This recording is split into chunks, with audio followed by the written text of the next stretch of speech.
En el mundo no hay más que vida y muerte, y existen millones de hombres que hablan, viven, miran y comen, pero están muertos.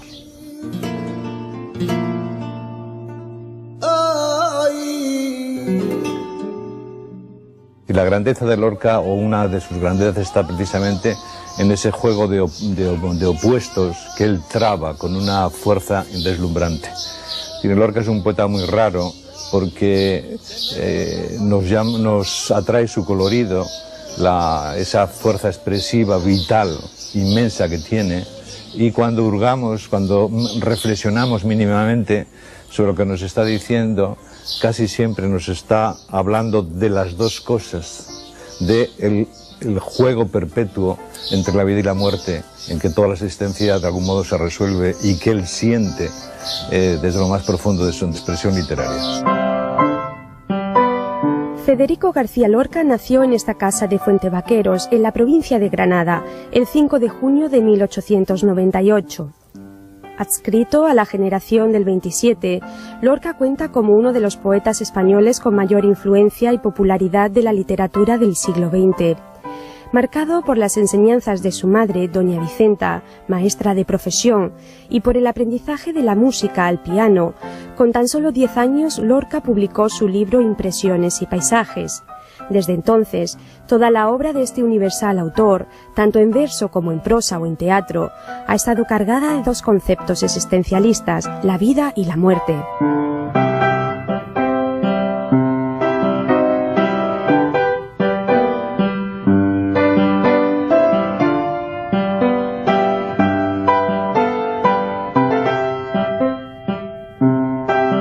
Yo lo conocí muy joven, cuando estaba, y era muy alegre.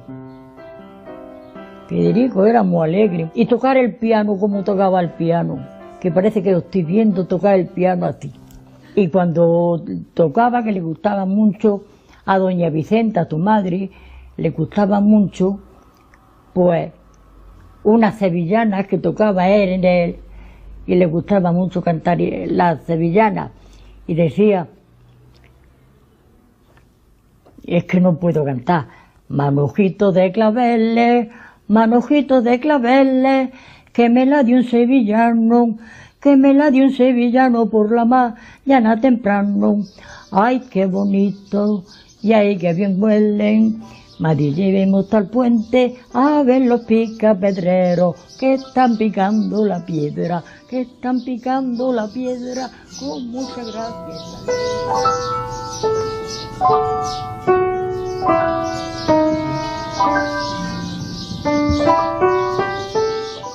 El concepto de la vida suyo nace de la tierra, nace del subterráneo, nace de las aguas que brotan al lado de su casa. Filosóficamente empieza con algo que no es en principio muy tangible, porque él se figura en un mundo ideal de la Vega, lo ha idealizado, y esos son todos sus primeros, son poemas de amor, son poemas, bueno, y después cuando lo convierte ya todo eso en el diván del Tamarí, ya es la obra más mágica y es el resultado de lo que ha vivido desde el principio.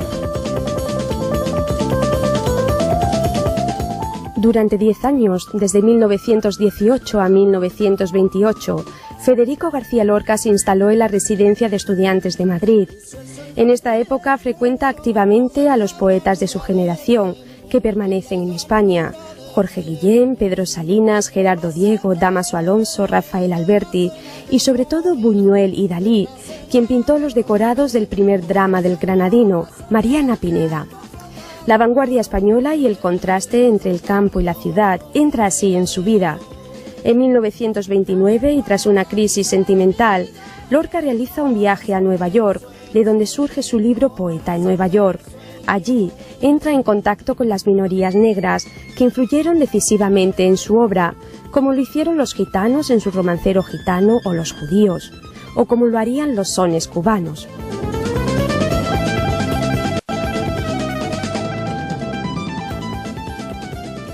en Nueva York, obviamente, pues capta de manera inmediata la articulación de edificios, de rascacielos, de río, de cielo, en fin, ese mundo urbano, ese tejido urbano tan insólito que es Nueva York, que lo era y que lo sigue siendo.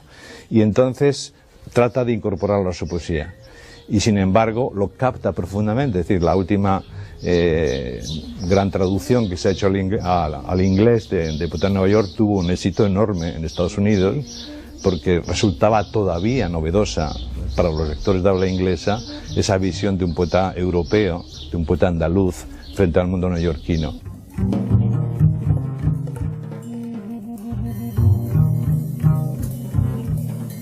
La aurora de Nueva York tiene 4 columnas de cieno y un huracán de negras palomas que chapotean las aguas podridas. La aurora de Nueva York gime por las inmensas escaleras buscando entre las aristas nardos de angustia dibujada. La aurora llega y nadie la recibe en su boca, porque allí no hay mañana ni esperanza posible.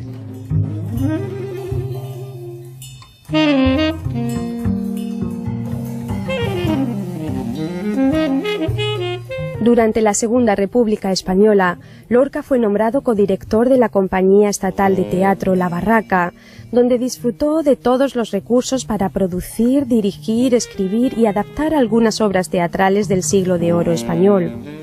Escribió en este periodo Yerma y Doña Rosita la soltera, y también Bodas de sangre. En todas ellas, de nuevo, la vida y la muerte ondean el escenario del drama con una gran intensidad.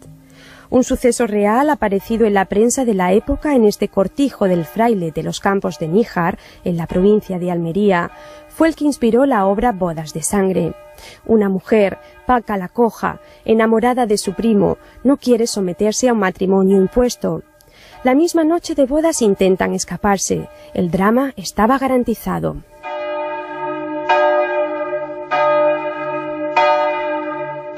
Bodas de sangre es una tragedia rural del campo andaluz, porque realmente existió en la realidad, lo único es que Lorca la transforma en una tragedia universal, de tal manera que eso puede ocurrir en un campo de Grecia o de Turquía o de la Florida, puede ocurrir en cualquier sitio.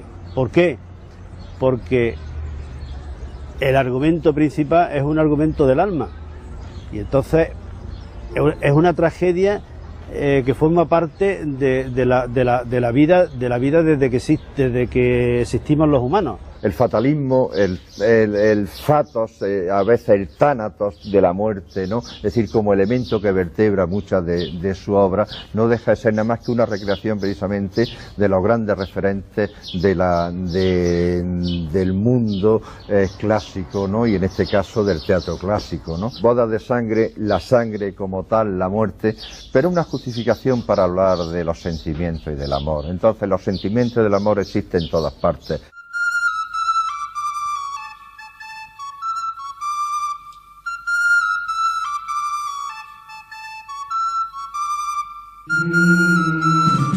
La madrugada del 18 de agosto de 1936, en el contexto de la Guerra Civil Española, Federico García Lorca fue asesinado en el camino que va de Biznar a Alfacar, y su cuerpo permanece enterrado en una fosa común anónima en algún lugar de esos parajes, con los cadáveres de 2 banderilleros y un maestro nacional ejecutados con él.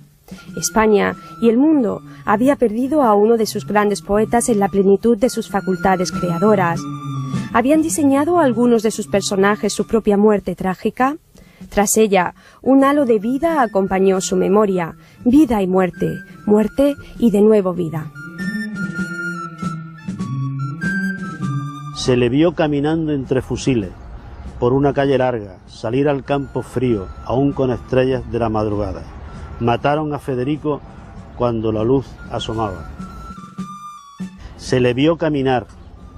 Labrad, amigos, de piedra y sueño en el Alhambra, un túmulo al poeta sobre una fuente donde llora el agua, y eternamente diga: el crimen fue en Granada, en su Granada.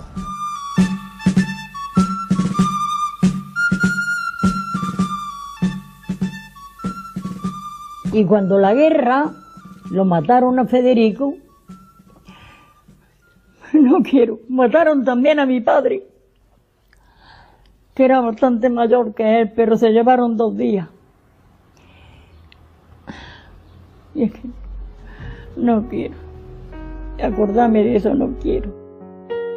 Y de Federico, ¿para qué hablar? Con lo que hicieron con él, sin merecérselo. Porque él no se había metido en política, ni se había metido en nada. Y si es mi padre, ¿para qué decir?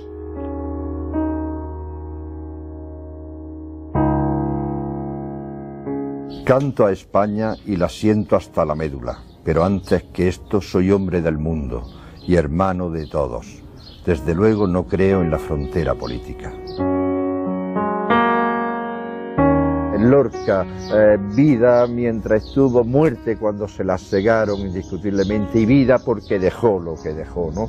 Y ahí pervive indiscutiblemente pues las emociones de cada lector, de cada persona, o de cada actor, de cada cualquiera que esté viendo una representación. Claro que eso es la vida permanente de García Lorca, y eso es lo que nadie nunca nadie hubiera podido pensar en arrebatarse.